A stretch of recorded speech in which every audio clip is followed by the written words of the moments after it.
Bapak, Ibu, dan saudara-saudariku yang terkasih dalam Tuhan kita Yesus Kristus, salam sejahtera untuk kita semua. Berkat dan cinta kasih Allah yang Maha Kuasa senantiasa menyertai kita. Hari Minggu tanggal 12 Desember tahun 2021 adalah hari Minggu Advent ketiga, hari Minggu Gaudete.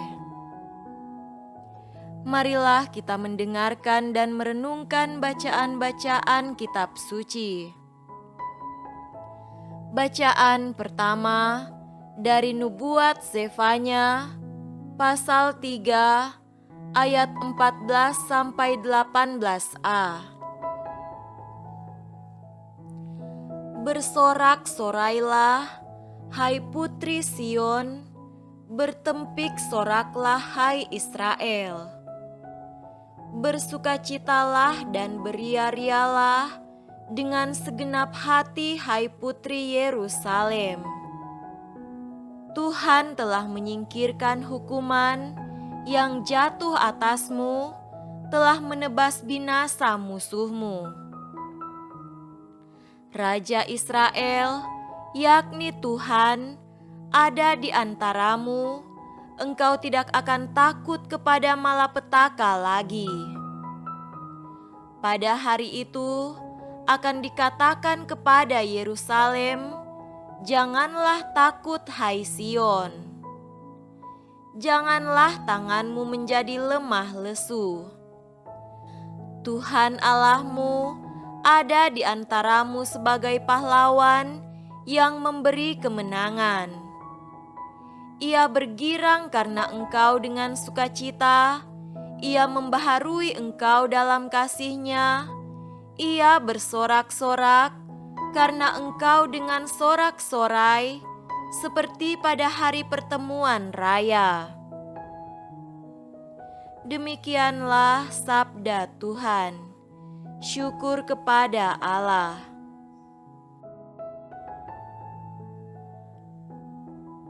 Bacaan kedua dari surat Rasul Paulus kepada jemaat di Filipi, pasal 4, ayat 4 sampai 7. Bersukacitalah senantiasa dalam Tuhan. Sekali lagi kukatakan, bersukacitalah. Hendaklah kebaikan hatimu diketahui semua orang. Tuhan sudah dekat. Janganlah hendaknya kamu khawatir tentang apapun juga, tetapi nyatakanlah dalam segala hal keinginanmu kepada Allah dalam doa dan permohonan dengan ucapan syukur.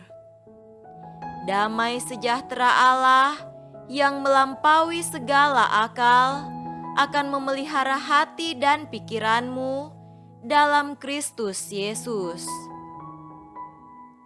Demikianlah sabda Tuhan. Syukur kepada Allah.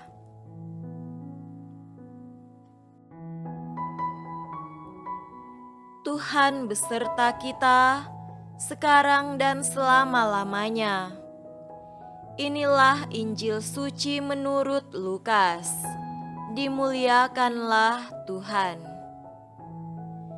Injil Lukas pasal 3 ayat 10 sampai 18.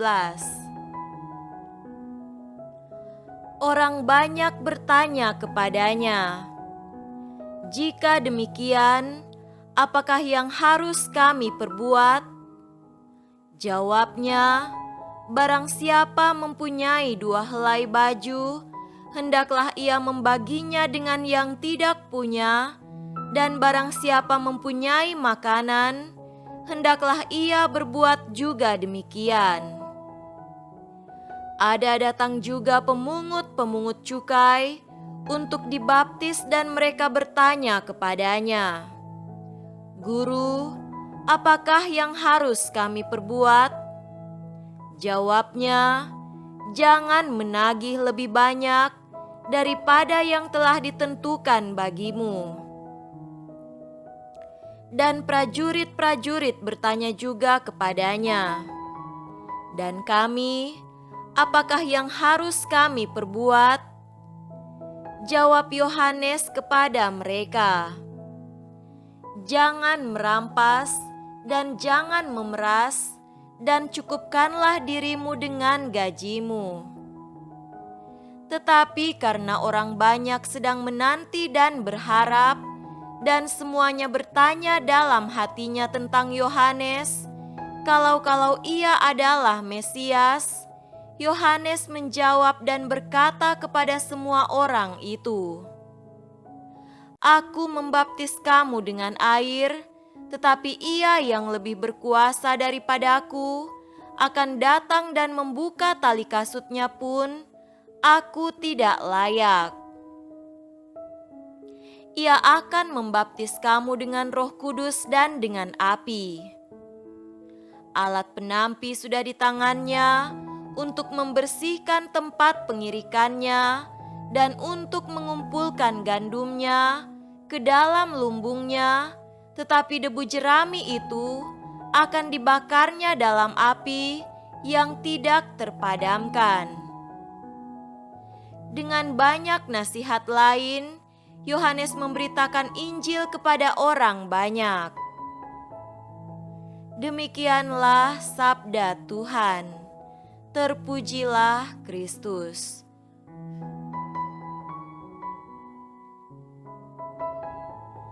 Saudara-saudariku yang terkasih dalam Tuhan kita Yesus Kristus, tema renungan kita pada hari ini adalah bersukacita dalam penantian. Apa yang dirasakan seorang ibu yang sedang mengandung? Ia pasti menunggu dengan penuh kesabaran dan pengharapan berbulan-bulan lamanya untuk kelahiran sang bayi. Dalam dirinya, ia merasakan kecemasan dan kekhawatiran serentak kerinduan untuk mendengar tangisan bayi, buah hasil cintanya. Kalau kita mengamati seorang suami yang menunggu istrinya sementara melahirkan, apa yang dirasakannya? Dia cemas, takut bercampur harapan. Dia berdoa, semoga istrinya selamat dan sang bayi buah cintanya bisa lahir dengan selamat pula. Pada saat itu ia berdoa dan ingat serta tahu persis apa arti doa yang sungguh-sungguh dan yang diucapkan dengan segenap hati. Bahkan ada ikrar di sana, bila nanti anaknya selamat, ia akan memelihara, merawat dan membesarkannya dengan penuh cinta. Bukankah kita yang ada di sini pernah lahir dan dinantikan dengan rindu kedatangan kita oleh kedua orang tua kita? Saudara-saudariku terkasih, kalau seandainya kita kembalikan ini kepada Tuhan, bukankah pekerjaan Allah adalah menunggu dan menanti kelahiran kita secara baru? Allah menanti kita bagai ibu yang menanti anaknya pulang dari sekolah. Allah menanti kita bagai istri yang menanti suaminya pulang kerja. Allah menanti kita bagai seorang yang menanti berita dari sahabatnya yang dicintai. Allah menanti kita bagai seorang istri yang menanti dimaafkan oleh suami, bagai seorang anak rindu akan belayan orang tuanya, bagai orang tua yang rindu untuk dicintai oleh putra dan putrinya. Allah menunggu dan menanti kita di persimpangan jalan. Ia tidak hanya menunggu kita berbulan-bulan. Ia menunggu kita bertahun-tahun lamanya, bahkan seumur hidup kita. Ia menanti kita dalam seluruh sejarah hidup kita, peristiwa demi peristiwa. Ia menanti kita dalam seluruh pertumbuhan kepribadian, intelektual, relasi, afeksi, dan rohani.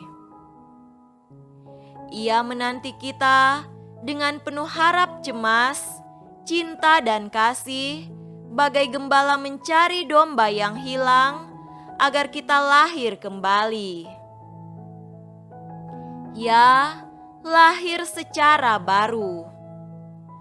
Seolah-olah Allah berkata, "Bila anakku lahir kembali, bila anakku yang hilang kembali ke jalan yang benar, akan ada sukacita di sorga," seperti yang dikatakan Yesus dalam Injil Yohanes pasal 15 ayat 11, yaitu, "Sukacitaku berlimpah, agar sukacitaku ada dalam kamu, dan sukacitamu menjadi penuh."